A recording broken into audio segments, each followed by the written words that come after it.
Okay, so ready to dive in. Today, we're going deep on emergency action plans. That thing every diver knows they should think about, but maybe pushes to the back of their mind sometimes. It's human nature, right? Nobody wants to dwell on worst case scenarios. Exactly. But that's what makes this deep dive so important. We're going to unpack why having a plan isn't about being paranoid, it's about being prepared. And to kick things off, we've got a real nail-biter of a story, one that'll make you want to double-check your gear and your buddies before hitting the water. Oh, this one's a doozy. Lay it on me. So picture this.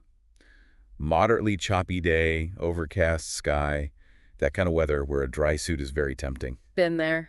Comfort over everything. Right. Well, that's what our divers, Emil and Blake, were thinking. Hmm. Now, these guys, they're experienced, know their stuff, but Blake was recovering from knee surgery, so his stamina wasn't quite back to 100%. Ah, okay. That little detail adds a layer of complexity. I'm already seeing where this might go. Oh yeah, you're way ahead of me. So they planned their dive, meticulous with the gear checks, everything by the book. What they didn't factor in was how quickly those waves would go from moderately choppy to hold on to your hats while they were down below. See, and that's the thing about the diving environment. You can plan, check the forecasts, do everything right, and Mother Nature just throws a curveball your way. It's why being prepared isn't just about ticking boxes on a checklist, it's about cultivating a mindset. It's about expecting the unexpected. So Emil and Blake resurfaced. Bam. 3-meter waves crashing all around them like a washing machine gone wild. Oh, no, not good. Especially if you're already a little winded from, well. Exactly. And to make matters worse, Blake realizes he's low on air, probably used up more fighting those initial waves than he anticipated. They tried to time their exit with a lull in the waves, but lull is a relative term when you're talking about walls of water. For sure, even a 2-meter wave breaking on your head is enough to ruin your day. Understatement. And this highlights something crucial from our source material, factoring in those sneaky things that can increase air consumption during a dive. A dry suit, as comfy as it is. Oh, it'll cost you in terms of air. That extra insulation means you need more air in your suit for buoyancy, which means going through your tank a bit faster. And in Blake's case, recovering from surgery, your body's working harder, even underwater, so that plays a role too. It's so easy to get caught up in the excitement of the dive and underestimate those seemingly small factors. It's true. We've all been there, right? So, what happened with Emil and Blake? Well, picture this. They're fighting against the surge, trying to get clear of the break zone, when suddenly, Blake's out of air completely. Oh, man. That's every diver's nightmare. Right. But remember, I did say Emil was right there with him. Oh, thank goodness. Okay, so they were able to help. They were. They managed to inflate Blake's BCD, get some air back in his lungs, but he was exhausted. I bet. Fighting those waves and running out of air, they'll take it out of you. Absolutely. Blake actually turns to Emil and says, "I'm practically out of air, and I don't think I can make it through these waves on the surface. I'm just too weak." Oh, wow. That's scary. So what happened? Were they able to get help? Thankfully, Emil was in a position to help. They were able to signal for assistance. Everything turned out okay in the end. Hmm. But, and this is a big point, but it could have gone downhill very quickly. Absolutely. That's a stark reminder that even when things turn out okay, it's a wake-up call. Exactly. And that's why this story is so important for our deep dive today. It's not about pointing fingers at Emil and Blake. They actually did a lot of things right. It's about acknowledging that diving has inherent risks. And approaching those risks responsibly means having a well-thought-out emergency action plan. So let's unpack this emergency action plan concept a bit. What are we really talking about here? Yeah, because it's more than just a piece of paper, right?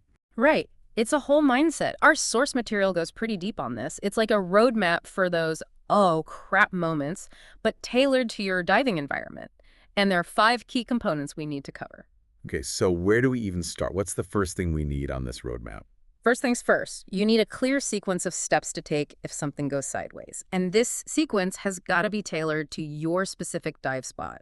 I mean, a plan for a shallow reef dive is going to look very different from exploring a deep wreck. Right. It's not like you need a fully equipped decompression chamber on standby for a quick dip in a local lake. Exactly. So that's step 1. Step 2 is having that emergency contact list locked and loaded.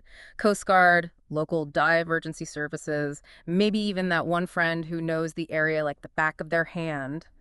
You know, the essentials. Okay, I love where this is going. So we've got our game plan. We know who to call. Hmm. What's next? Okay, so point number 3, this one might seem a little counterintuitive. Oh, How so? Well, we're talking about having a call script. A script for emergencies. Exactly. You know, even seasoned divers, they can freeze up when things go sideways. Having a pre-written script, it's like, it just helps you get that vital info out clearly, even if your brain's doing somersaults. Makes sense. It's easy to forget even basic stuff when you're stressed. So instead of just yelling help, you've got a clear message ready to go. Exactly. This is your name, we're at location, diver's name is experiencing issue. You've taken the guesswork out of it. Love it. Okay, so we've got our steps, our contacts, our script. What's next on this emergency action plan checklist? Right. Number 4, the extraction strategy. This is where knowing your dive site really comes into play. How do you get someone to safety from that spot? Are there currents, obstacles, dot reefs, kelp forests, even wrecks can make things tricky. Oh, yeah, good point. So you figure out those safest exit points before you get in the water, saves time, reduces risk. Like having a plan B and C and maybe even D, depending on where you're diving. Exactly. And finally, number 5, the one nobody likes to think about, incident reporting. Oh, the paperwork. Yeah, but it's important. Even if it seems minor, writing it down, it helps the docs get the full picture for treatment. And it also provides data, so we can try to prevent similar incidents in the future. Right, so it's about learning and making things safer for everyone. Exactly. Now, thinking back to Emil and Blake, can you see how having a solid plan could have made a difference? Absolutely. Even just the air consumption thing. If they'd discussed the dry suits, Blake's surgery beforehand, maybe they'd have brought a pony bottle or adjusted their dive profile to be extra cautious. Right. It's like that saying, plan for the worst, hope for the best. And if they'd surfaced in those crazy waves, Blake out of air, having that emergency contact list and the call script right there, that's huge. Now trying to remember numbers when you're fighting the ocean, they could have focused on keeping Blake stable and getting help fast. And knowing those safe exit points, their extraction strategy, that could have been life-saving in that situation. You got it. It's not about eliminating risk completely. It's about giving yourself the best possible chance of a good outcome. Okay, so we've talked about having this emergency action plan, but it all feels a bit theoretical, doesn't it? Yeah, kind of like write it down, stuff it in your dive bag, hope you never have to use it. But didn't our source material say something about practice? Exactly. Having a plan is one thing, but being able to use it under pressure, that's where practice comes in. Okay, so what are we staging mock emergencies every time we dive now? No, not quite. Even just 15, 20 minutes after a dive, sit down with your buddy, talk through some what-if scenarios. Like a debrief, but for potential problems. Exactly. Strong currents, equipment failure, low Vs. Yeah, Running through it, it helps your reaction time, lower stress because you've been there mentally. right. So you're not panicking trying to remember the plan when it actually happens. Exactly. It becomes second nature. Like you wouldn't wait for a fire to learn how to use a fire extinguisher, would you? That's a great point.